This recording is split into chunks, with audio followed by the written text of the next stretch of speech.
níṣe ni orí kó gómìnà ìpínlẹ̀ Ọ̀ṣun yọ sẹ́nitọ́ Adémọ́lá Adélékè lásìkò tí ìtàgé ńlá tí wọ́n kàn kalẹ̀ fún ìpolongo ìbò wọn dàwó lójijì.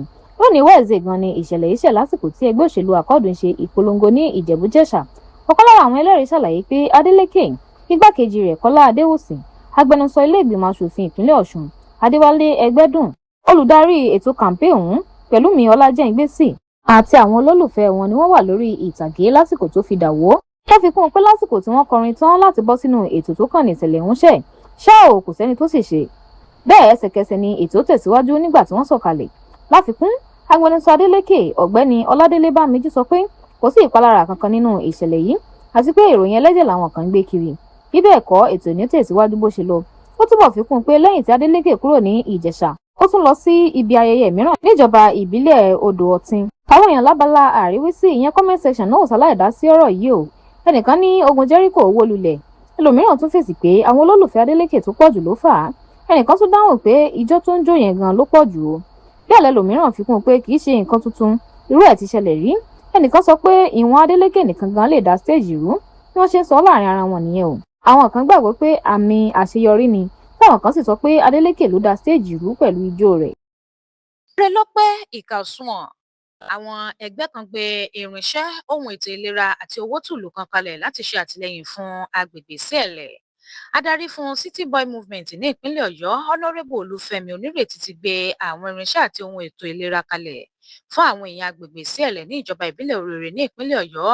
Wọ́n gbé kinní ọ̀hún kalẹ̀ lásìkò tí wọ́n ń ṣe àbẹ̀wò ìbánikẹ́dùn àti ìdúrótì sí agbègbè ọ̀hún lórí àwọn olùkọ́ àti àwọn ọmọ tí wọ́n jí gbé lágbègbè náà. Nínú ọ̀rọ̀ rẹ̀ níbi àbẹ̀wò náà, Onírètí sọ̀rọ̀ ìtùnú pé àwọn olùkọ́ àti àwọn akẹ́kọ̀ọ́ tí wọ́n jí gbé ó gba òmìnira láìpẹ́. Ó ní àwọn ìjọba ni wọ́n ń sa gbogbo ipá àti agbára wọn láti gbà wọ́n láyọ̀ àtàláfíà. Ó rọ àwọn èèyàn láti ní ìrètí kí wọ́n sì máa ṣe àdúrà. Ó fi dá wọn lójú pé ìgbìyànjú àwọn elétò ààbò àti àwọn tí ọ̀rọ̀ kàn yóò já sí rere. Níbi àbẹ̀wò náà, Onírètí bá wọn kẹ́dùn léyìí tó sì bú sẹ́kún nígbà tí ó ń bá àwọn ìyá àti àwọn mọ̀lẹ́bí àwọn olùkọ́ àti àwọn ọmọ tí wọ́n jí gbé sọ̀rọ̀. Bẹ́ẹ̀ làwọn obìnrin náà sunkún. Bákan náà, ó ní àwọn irinṣẹ́ ètò ìlera tí wọ́n kó wá yóò mú ìrọ̀rùn dé bá àwọn èèyàn agbègbè ọ̀hún lẹ́ka ètò ìlera abẹ́lé. Lẹ́yìn náà ló tún gbé owó mílíọ̀nù kan náírà kalẹ̀ fún àwọn mọ̀lẹ́bí olóògbé Michael Oyèdòkun, ọ̀kan lára àwọn olùkọ́ tí ó bá ìṣẹ̀lẹ̀ náà lọ. Ó tún kéde ètò ẹ̀kọ́ ọ̀fẹ́ fún àwọn ọmọ olóògbé náà, Oyèdòkun Abíọ́dún àti Samuel Oyèdòkun, láti fi ṣe àtìlẹ́yìn kí wọ́n lè tẹ̀sọ́wọ́ wájú lẹ́ka ètò ẹ̀kọ́ wọn. Ẹlẹ́sẹ̀lẹ̀ ti Sẹ́ẹ̀lẹ̀ Agbóyè Tajudeen Abíóyè kan sára sí ìjọba àpapọ̀ àti ìjọba ìpínlẹ̀ fún ìgbésẹ̀ àti àtìlẹ́yìn tí wọ́n ń ṣe láti ìgbà tí ìṣẹ̀lẹ̀ àbádì ọ̀hún ti ṣẹlẹ̀. Gẹ́gẹ́ bí ọ̀rọ̀ olórí ìlú náà, ó ní àwọn aṣojú ìjọba tí wọ́n wá ti fi àwọn lọ́kàn balẹ̀ pé iṣẹ́ takuntakun ń lọ lórí gbígba àwọn olùkọ́ àti àwọn akẹ́kọ̀ọ́ tí wọ́n wà lákàtà àwọn ajínigbé. Abíóyè rawọ́ ẹ̀bẹ̀ sí ìjọba láti gbé ìgbésẹ̀ kan mọ́kóbó láti gba àwọn èèyàn ọ̀hún kalẹ̀. Bákan náà ni wọ́n ní àbẹ̀wò tí wọ́n ṣe yìí mú ìwúnilórí wá fún àwọn ará agbègbè tí wọ́n sì ń pe àwọn tí ọ̀rọ̀ kàn láti túbọ̀ jígìrì sí ìgbà àwọn èèyàn ọ̀hún kalẹ̀ lákàtà àwọn ajínigbé, kí wọ́n sì túbọ̀ máa ṣe àtìlẹ́yìn fún àwọn mọ̀lẹ́bí tí ọ̀rọ̀ kàn. Iléeṣẹ́ ọlọ́pàá ìpínlẹ̀ Kwara ti mú àwọn ẹni afurasí mẹ́rin kan tí wọ́n sì gba ọ̀kadà kan tí wọ́n jí gbé pẹ̀lú. Ìwádìí fi hàn pé àwọn ẹni afurasí ní wọ́n lọ dènà de àwọn tí wọ́n gun ọ̀kadà ọ̀hún ládùúgbò Àlíwẹ̀rẹ̀ níjọba ìbílẹ̀ Ìfẹ́lódùn nípínlẹ̀ Kwara, tí wọ́n sì gbé ọ̀kadà wọn lọ lẹ́yìn tí wọ́n fìyà burúkú jẹ àwọn èèyàn yìí. Àwọn ọlọ́pàá fi kún un pé ní kété tí wọ́n mú ẹjọ́ yìí wá tẹ̀sán làwọn bẹ̀rẹ̀ ìwádìí pẹ̀lú àwọn ikọ̀ National Forest Security Service tí a mọ̀ sí ẹ̀ṣọ́ inú igbó tí wọ́n ṣiṣẹ́ ládùúgbò ọ̀hún. Tuesday ọjọ́ ìṣẹ́gun ọjọ́ 9 oṣù kẹfà ọdún yìí ni agbẹnusọ iléeṣẹ́ ọlọ́pàá ìpínlẹ̀ Kwara arábìnrin Adétóhùn Èjìrè Adéyẹmí sọ̀rọ̀ yìí síta fáwọn oníròyìn. Ó ṣàlàyé pé nìkan bíi aago mẹ́jọ alẹ́ Thursday tó kọjá làwọn ẹni afurasí lọ dá àwọn aráàlú lọ́nà pẹ̀lú igi àti àdá lẹ́yìn tí wọ́n lù wọ́n nílùkulù tí wọ́n sì gba ọ̀kadà wọn lọ ládùúgbò Àlíwẹ̀rẹ̀. Pẹ̀lú àjọṣepọ̀ tó wà láàrin àwọn ọlọ́pàá àti àwọn ẹ̀ṣọ́ inú igbó lọ́wọ́ fi tẹ àwọn ẹni afurasí mẹ́rin tí wọ́n jẹ́ Umar Haruna, Habib Kalẹ̀, Kire Yewa àti Ilyasu Gambo, tí wọ́n sì ti wà ní tẹ̀sán báyìí. Adéyẹmí tẹ̀síwájú pé ìwádìí àwọn fi hàn pé àwọn mẹ́rin yìí ni wọ́n jọ lọ́wọ́ nínú olè jíjà ọ̀hún. Ṣá o, ọ̀gbẹ́ni Súnmọ̀ tó jẹ́ olórí wọn ti na pápá bora. Àwọn ọmọ ẹ̀yìn ẹ̀ jẹ́wọ́ pé Súnmọ̀ ni olórí àwọn tí àwọn irinṣẹ́ sì wà lákàtà rẹ̀. Síbẹ̀ àwọn ọlọ́pàá ń tẹ̀síwájú nínú ìwádìí wọn tọ́wọ́ fi tẹ ọkùnrin yìí àti àwọn irinṣẹ́ tó wà lákàtà rẹ̀. lábẹ́ bẹ́ẹ̀ ni kọmíṣánná ọlọ́pàá ìpínlẹ̀ Kwara ọ̀gbẹ́ni Òjó Adékìmí gbé oríyìn fún àwọn ọlọ́pàá àti àwọn ẹ̀ṣọ́ inúgbó tí wọ́n ṣiṣẹ́ yìí ní àṣeyọrí àti pé àwọn ti ń gbáradì láti gbé àwọn ẹni afurasí lọ sí ilé ẹjọ́ láìpẹ́ níbi tí wọ́n ti ṣàlàyé nǹkan tí wọ́n rí lọ́bẹ̀ kí wọ́n tó gàrò ọwọ́. Bẹ́ẹ̀ ló ṣèlérí pé àwọn ò ní dójú ti ọ̀gá ọlọ́pàá àgbà pátápátá ní Nàìjíríà ìyẹn ọ̀gbẹ́ni Túnjí Dìsù lórí ẹ̀kọ́ àti ìwà akíkanjú tó fi ń tukọ̀ agbófinró Nàìjíríà táwọn sì fọ orílẹ̀-èdè yìí mọ́ kúrò nínú gbogbo ìwà ìbàjẹ́. Èrè gọbọi ti dé fún àwọn ọlọ́tí o. Iléeṣẹ́ tó ń pọn ọtí Budweiser, Trophy Lager, Hero Lager àti Flying Fish ti ṣetán láti fún àwọn tó mu ní ẹ̀bùn tabua, ìgbéga àti àwọn ìrírí mánigbàgbé.